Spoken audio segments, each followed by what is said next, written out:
AP మాజీ CM Jaganmohan Reddy మళ్ళీ పాదయాత్ర చేస్తాననే ప్రకటన చేశారు.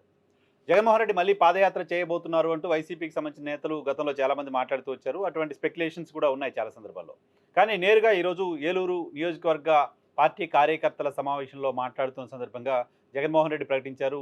తాను మళ్ళీ పాదయాత్ర చేయబోతున్నాను. ఓ ఏడాదిన్నర తర్వాత జనాల్లోకి రాబోతున్నాను అని. ఏడాదిన్నర అంటే సరిగ్గా కూటమి సర్కార్‌కి 3 ఏళ్లు నిండుతాయి. 3 ఏళ్లు నిండిన తర్వాత ఆయన ప్రజల్లోకి వస్తాననే ప్రకటన చేశారు. ఏడాదిన్నర తర్వాత పాదయాత్ర మొదలుపెడతాను. ఆ తర్వాత ఏడాదిన్నర పాటు ప్రజల్లోనే ఉంటారని ప్రకటన చేశారు. అంటే చివరి 2 ఏళ్లలో ఏడాదిన్నర పాటు పాదయాత్ర ద్వారా ప్రజల దగ్గరికే వెళ్ళాలి అనే నిర్ణయం జగన్మోహన్ రెడ్డి తీసుకున్నారు. సో, జగన్మోహన్ రెడ్డి అధికారంలో ఉన్న సమయంలో ప్రజల్ని కలవలేదు. అధికారంలో ఉన్న సమయంలో కార్యకర్తల్ని కలవలేదు. అధికారంలో ఉన్న సమయంలో నాయకులకి అందుబాటులో లేరు. ప్రధానంగా ఆయన పార్టీ ఎదుర్కొన్న విమర్శలివి. అధికారం కోల్పోయిన తర్వాత జగన్మోహన్ రెడ్డిలో మార్పు రాలేదు. ఆయన ఇప్పటికీ కలవట్లేదు, మాట్లాడట్లేదు, కార్యకర్తలు, నాయకులకు సంబంధించిన ఒపీనియన్ తీసుకోవట్లేదు లాంటి మాటలు కూడా మొదట్లో విన్నాం. ఆ తర్వాత జగన్మోహన్ రెడ్డి క్రమంగా పార్టీకి సంబంధించిన నాయకులు, కార్యకర్తలతో కలవటం మొదలుపెట్టారు. రకరకాల కార్యక్రమాల పేరుతో ప్రజల్లోకి వెళ్ళే ప్రయత్నం చేశారు. రైతులకు సంబంధించిన అనేక అంశాలపైన ప్రజల దగ్గరికి వెళ్ళే ప్రయత్నం చేస్తూ వచ్చారు. ఆయన ఆయన తాడేపల్లిలో ఉన్న సందర్భంలో ప్రతిరోజు వస్తున్న కార్యకర్తల్ని కంటిన్యూస్‌గా కలుస్తూ ఉండడం కూడా ఈ మధ్య కాలంలో చూస్తున్నాం. అంతేకాదు అధికారంలో ఉన్న సమయంలో కార్యకర్తలకు సరైన ప్రాతినిధ్యం ఇవ్వలేకపోయాం, సరైన గుర్తింపు ఇవ్వలేకపోయాం, వాళ్ళని ఆదుకోలేకపోయాం. ఈసారి అధికారంలోకి వస్తే కార్యకర్తలే ప్రయారిటీగా ఉంటారు, కార్యకర్తల్ని జాగ్రత్తగా చూసుకుంటారనే భరోసా ఇచ్చే ప్రయత్నం కూడా జగన్మోహన్ రెడ్డి పదే పదే చేస్తూ వస్తున్నారు. గడిచిన అధికారం 19 నుంచి 24 వరకు ఉన్న అధికారం వెనక దాదాపు దశాబ్దం పాటు కార్యకర్తల కృషి ఉంది. జగన్మోహన్ రెడ్డి ముఖ్యమంత్రి కావాలని కోరుకుని గ్రామాల్లో తమ క్యాడర్ పనిచేశారు. వాళ్ళందరికీ అధికారంలోకి వచ్చిన తర్వాత ప్రాపర్‌గా పార్టీ వైపు నుంచి, ప్రభుత్వం వైపు నుంచి ఎటువంటి లబ్ధి జరగలేదు. లబ్ధి విషయం పక్కన పెడితే గుర్తింపు కూడా లేదు లాంటి ఒక చర్చ ఆ పార్టీలో ఉంది. సో, దాన్ని అడ్రెస్ చేసే ప్రయత్నం వైఎస్ఆర్ కాంగ్రెస్ పార్టీ చేస్తూ వచ్చింది. ఫైనల్‌గా నేను చెప్పదలుచుకుంది అది. సో, ఇప్పుడు మళ్ళీ పాదయాత్ర పేరుతో ఆయన జనాల్లోకి వెళ్ళాలని నిర్ణయం తీసుకున్న నేపథ్యంలో మళ్ళీ కార్యకర్తలు, మళ్ళీ పార్టీ యంత్రాంగం పూర్తి స్థాయిలో పనిచేయాల్సిన పరిస్థితి ఉంటుంది. గతంలో పాదయాత్ర చేసిన సందర్భంగా, దానికంటే ముందు ఓదార్పు యాత్ర చేసిన సందర్భంగా, దాని తర్వాత అనేక సందర్భాల్లో దీక్షలు చేస్తూ ఉన్న సందర్భంగా జగన్మోహన్ రెడ్డితో నేరుగా పరిచయం లేకపోయినా, జగన్మోహన్ రెడ్డి పార్టీ కంటూ ఒక స్ట్రక్చర్ లేకపోయినా, జగన్ అనే పేరు చూసి జగన్మోహన్ రెడ్డి పైన అభిమానంతో ఎక్కడికక్కడ ఎవరికి వాళ్ళు వచ్చి జగన్మోహన్ రెడ్డితో కలిసి నడిచారు. అధికారం వచ్చిన తర్వాత వాళ్ళందరినీ చూసుకోవాల్సిన పరిస్థితిలో చూసుకోని కారణంగా 2024 ఎన్నికల్లో వాళ్ళంతా కాడి పక్కన పెట్టేశారు. సో, ఇప్పుడు మళ్ళీ మేము మిమ్మల్ని చూసుకుంటాను, మీకు భరోసా ఇస్తున్నారు. ఈసారి పాదయాత్ర పేరుతో జనం దగ్గరికి వెళ్తే కార్యకర్తలు నమ్మే పరిస్థితి ఉంటుందా? కార్యకర్తలు జగన్మోహన్ రెడ్డితో కలిసి మళ్ళీ తమ ఎనర్జీని, తమ టైంని ఇచ్చే పరిస్థితి ఉంటుందా? నమ్ముతారా?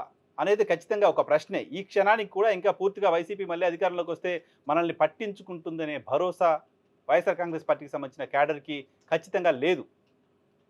మళ్ళీ వాలంటీర్‌లనో, మళ్ళీ ఇంకేదో ప్రకటన చేస్తారేమో, మనల్ని పట్టించుకుంటారో లేదో అనే ఆందోళన, ఆవేదన వారిలో ఉంది. పైగా అధికారం కోల్పోయిన తర్వాత అట్రాసిటీకి గురైంది. అధికారం కోల్పోయిన తర్వాత దాడులకు గురైంది. అధికారం కోల్పోయిన తర్వాత ఇబ్బందులు పడుతోంది కూడా ఆ పార్టీకి సంబంధించిన క్యాడరే.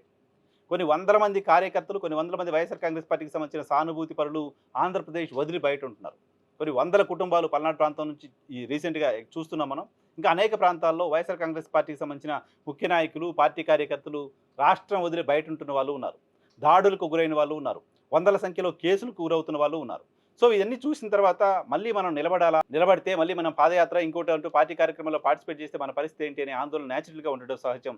కానీ ఆ క్యాడర్‌తో సంబంధం లేకుండా జగన్మోహన్ రెడ్డి కంటూ ఒక సెపరేట్ ఫ్యాన్ బేస్ ఉంది. జగన్మోహన్ రెడ్డి ఎక్కడికెళ్ళినా ఏ క్యాడర్ అవసరం లేకుండా, ఏ లీడర్ అవసరం లేకుండా జనం ఆయన కోసం తండోపతండాలుగా రావడం అనేది చాలా సందర్భాల్లో చూస్తున్నాం. ప్రతిపక్షాలో లేకపోతే జగన్మోహన్ రెడ్డి అంటే పడిన వాళ్ళు అదంతా ఫ్యాబ్రికేటెడ్ అనొచ్చు, గ్రీన్ మ్యాట్‌లేసి తీసుకొచ్చారనొచ్చు, లేకపోతే కొంతమంది ఒక టీమ్ ఉంటారు. వాళ్ళు ఎక్కడికి పోయినా జగన్మోహన్ రెడ్డి ఎక్కడికి పోతే అక్కడికి పోతారని చెప్తుండొచ్చు. కానీ జగన్మోహన్ రెడ్డి వస్తే జనం వస్తారనేది నిజం.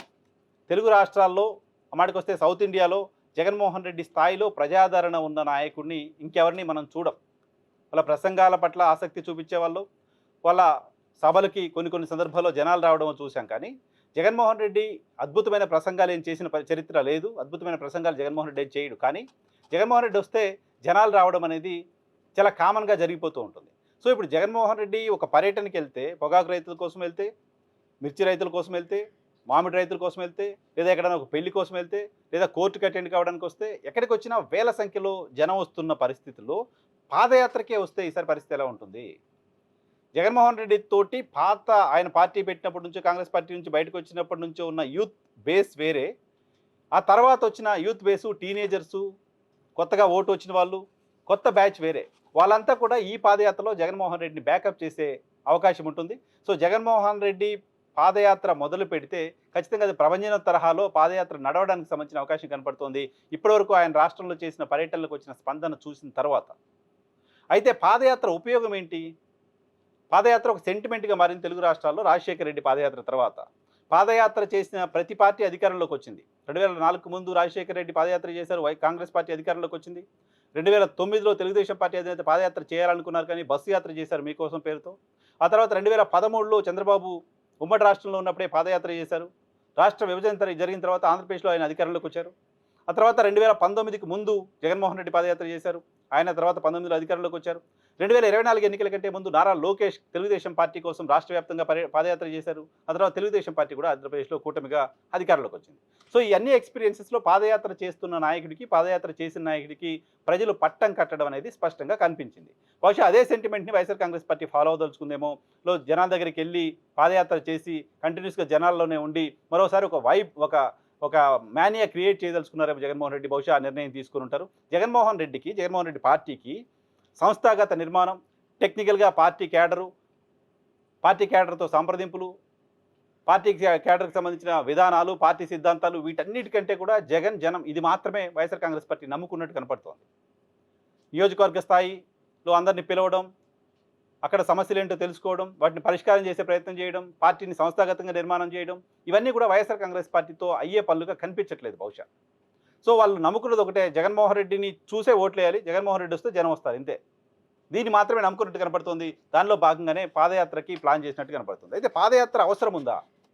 ఇంత టెక్నాలజీ పెరిగిన తర్వాత ఈజీగా ఎవరితోటైనా ఆఫీసులో కూర్చొని ప్రతి కుటుంబంతో, ప్రతి వ్యక్తితో నేరుగా మాట్లాడే సందర్భం ఉన్న తర్వాత పాదయాత్ర అవసరమా లాంటి విమర్శలు కూడా ఉండవచ్చు. కానీ రాజకీయ పార్టీకి ప్రజల్లో తమ బలాన్ని చూపించడానికి సంబంధించి కావచ్చు, ప్రజల దగ్గరికి నేరుగా ఒక నాయకుడు వెళ్ళడానికి సంబంధించి కావచ్చు, ప్రజల దగ్గరికి వెళ్ళి వాళ్ళ సమస్య ఏంటో ఖచ్చితంగా క్షేత్రస్థాయిలోకి వెళ్ళి తెలుసుకున్నప్పుడు దానికి సంబంధించిన ఇంపాక్ట్ అధికారంలోకి వచ్చిన తర్వాత అమలు చేసే సందర్భానికి వేరే ఉంటుంది. కాబట్టి ఆ ప్రయత్నం జగన్మోహన్ రెడ్డి చేస్తున్నారు. జగన్మోహన్ రెడ్డికి నాయకులతో కూర్చొని సంప్రదింపులు చేసేదానికంటే, నాయకులందరినీ కూర్చొని విభేదాలు ఉన్న వాళ్ళందరినీ కూర్చోబెట్టి వాళ్ళ సమస్య పరిష్కారం చేసేదానికంటే, టెక్నికల్గా రాజకీయం చేసేదానికంటే, బ్యాకప్ రాజకీయం చేసేదానికంటే, వ్యూహాల పేరుతో వ్యూహాల పని రాజకీయం చేసేదానికంటే, మొండిగా జనాల దగ్గరికి వెళ్ళి జనాలు ఒప్పించి, జనాల్ని కన్విన్స్ చేసి, జనాలను మెప్పించి, జనాలతో ఓట్లు వేయించుకొని అధికారంలోకి రావడం, ఈ సెకండ్ పాయింట్ని ఆయన ఎక్కువ బిలీవ్ చేస్తుంటారు.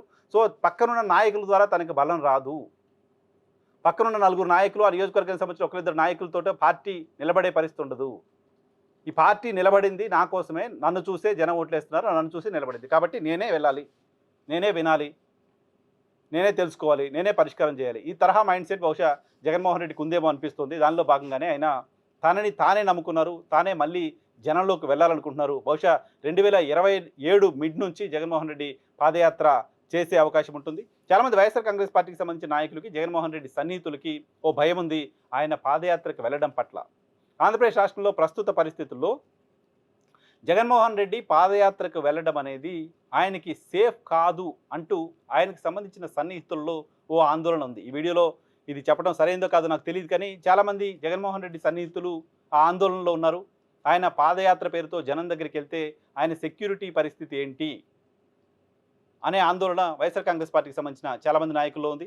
సో ఆ ఆలోచన వెనక్కి తీసుకోండి పాదయాత్ర ఆలోచన అని కూడా జగన్మోహన్ రెడ్డి కొంతమంది ఇప్పటికే సలహాలు ఇచ్చినట్టుగా కూడా సమాచారం ఉంది. బట్ వాటన్నింటినీ పట్టించుకోకుండా జనం దగ్గరికి వెళ్ళాలని జగన్మోహన్ రెడ్డి నిర్ణయం తీసుకున్నారు. సో పాదయాత్ర 2.0 ఎలా ఉండబోతుందో చూద్దాం.